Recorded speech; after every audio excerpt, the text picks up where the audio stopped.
Bagaimana perkembangan penanganan kasus keris palsu Kotak Amal Masjid? Kita akan sapa Kabid Humas Polda Metro Jaya Kombes Trunoyudo Wisnu Andiko. Pak Trunoyudo, selamat malam. Selamat malam Mbak Liviana. Pak, bagaimana perkembangan kasus keris palsu di Kotak Amal Masjid sejauh ini seperti apa? Ya, untuk Mbak Liviana perlu kami jelaskan Polda Metro Jaya dengan segera ya mendasari pada laporan pada kejadian 9 April yang lalu, kemudian dilaporkan oleh masyarakat yaitu Habibi atas nama dari Masjid Nurul Aman di Blok M Square tanggal 10 dan kemudian dini hari pada tanggal 11 sudah kita tetapkan satu tersangka. Pada hal ini sudah dilakukan proses penyidikan di mana Direktorat Reserse Kriminal Khusus Polda Metro Jaya perlu juga diketahui ini juga bersama-sama dengan Polres Metro Jakarta Selatan dan tentunya dalam proses pengungkapan kasus di Polda Metro Jaya secara SOP juga akan melakukan secara scientific crime investigation dan tentunya melakukan kolaborasi secara interprofesi. Begitu Mbak Liviana. Pak Trunoyudo, ini kan pasca dilaporkan cepat, bisa dikatakan cepat untuk kemudian langsung ditangkap. Proses penangkapan pelacakannya seperti apa Pak, bisa secepat itu? Ya itu secara teknis Mbak Liviana. Tentunya ini juga berkat informasi yang disampaikan oleh masyarakat. Juga perkembangan teknologi ya, tertangkap adanya di CCTV, kemudian juga memudahkan dalam proses penyelidikan. Ini salah satu sebenarnya teknis. Namun demikian, yang menjadi catatan kami adalah bagaimana di bulan Ramadan ini Bapak Kapolda Metro Jaya juga selalu menyampaikan bagaimana Jakarta ini masyarakat merasa aman dan nyaman beribadah. Momentum bulan Ramadan ini kan bulan Oke. berkah, bulan beramal, berinfak. Ini digunakan oleh pelaku-pelaku seperti salah satunya adalah MIML.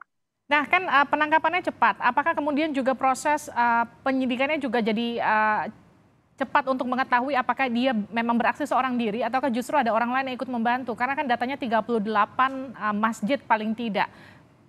Ini dia menempel sendiri di 38 masjid atau ada orang lain yang juga masih sekarang diburu pihak kepolisian?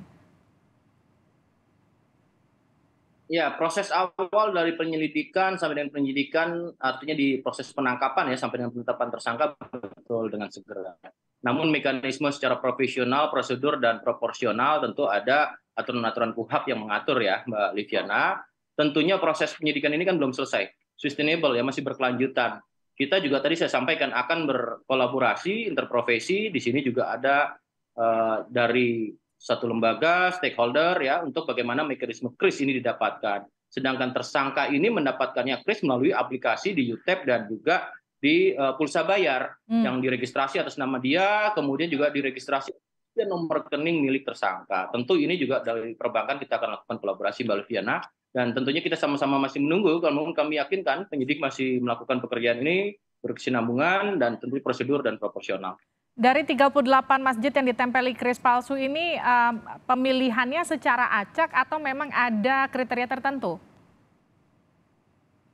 Ya, ini masih proses pendalaman, Mbak Liviana ya. Tentunya kita bisa melihat salah satu contoh-contohnya aja ya, seperti Masjid Istiqlal, Masjid Al-Azhar, dari beberapa keterangan, ini baru dari keterangan awal ya, sejak 1 April ini ada 38 titik, 80%-nya adalah tempat ibadah atau masjid, kemudian sisanya adalah fasilitas-fasilitas umum seperti diantaranya mall, SPBU, dan perbankan.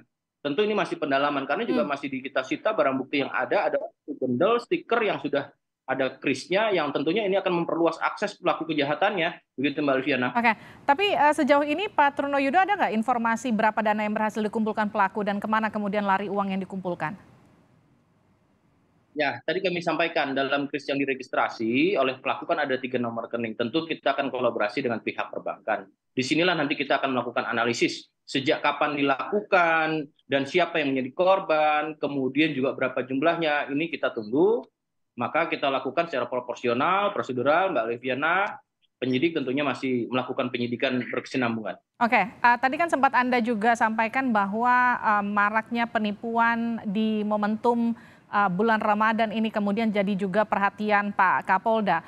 Pak Trunoyudo, adakah kemudian kasus penipuan atau penyalahgunaan kris lain atau serupa dengan ini yang kemudian sekarang sedang didalami pihak kepolisian?